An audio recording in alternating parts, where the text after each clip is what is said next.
President Trump tonight and his emergency order grounding all Boeing 737 MAX 8s and 9s here in the U.S. The move came amid growing pressure. The UK, France, Germany, Canada had all grounded the jets already. President Trump announcing the decision from the FAA, citing new evidence. Tonight, what we've now learned, why his decision today. And that order taking effect immediately, leading to confusion, concern. You will hear air traffic controllers telling pilots of the news ordered back to the terminal. And tonight, news pilots and some first officers had anonymously shared their own concerns, some of them, about that new Boeing jet during some domestic flights. ABC's David Curley covers aviation, and he leads us off tonight. This Southwest 737 MAX 8 flight into D.C., one of the last, as the U.S. tonight joins the rest of the world. We're going to be issuing an emergency order of prohibition to ground all flights of the 737 MAX 8 and the 737 MAX 9. It's the safety of the American people and all people is our paramount concern. Immediately, 3 U.S. airlines told to stop flying their 737 MAXs. We just got a call from your company. You need to contact them. Tower Southwest 410, we've been directed to return to the gate. This MAX 8 towed from the gate and parked, one of 72 idled. The federal government was under public pressure for days, having watched China, Europe, and today Canada ground aircraft.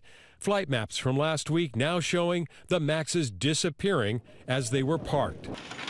The reason? Similarities between Sunday's crash in Ethiopia, which killed 157, and the Lion Air crash in Indonesia less than 5 months earlier. Both flights with the nose moving erratically up and down right after takeoff. A refinement of tracking data from satellites overnight, according to the FAA, and evidence from this debris field in Ethiopia convinced the agency there are enough similarities in these flights it grounded the fleet. Does this mean the two crashes are related? It does not mean the two crashes are related, but they're close enough that it's worth saying stop flying these airplanes till we get the black boxes read out. Those 2 black boxes found 2 days ago in Ethiopia are damaged. The delay in extracting data, part of the reason for the U.S. grounding. But tonight, those boxes will be flown to France.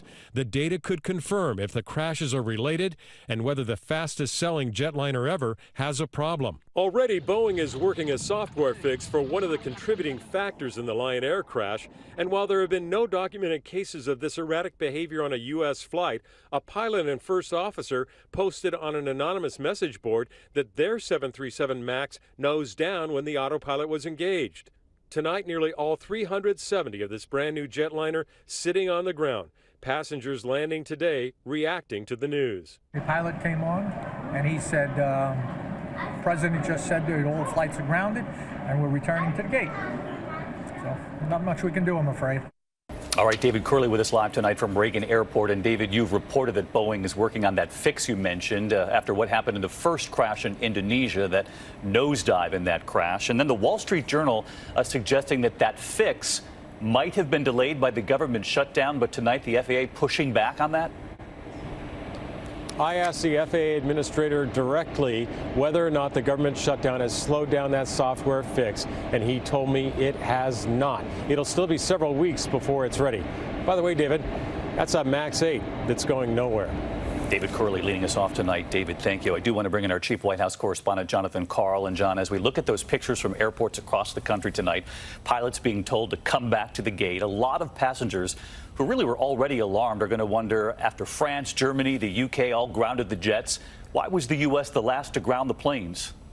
Well, in fact, David, I am told by a senior White House official that a decision was initially made this morning not to ground the planes because the official said there was absolutely no information suggesting any fundamental problem with the Boeing 737 MAX. That changed midday today when the administration became aware of that new satellite data suggesting a possible link between the Ethiopian air crash and the earlier crash in Indonesia. At that point, the FAA and the Department of Transportation made a recommendation that those planes be initially grounded. The Secretary of Transportation called the president, and he accepted that recommendation. All right, John Karl at the White House tonight on that part of the story. John, thank you.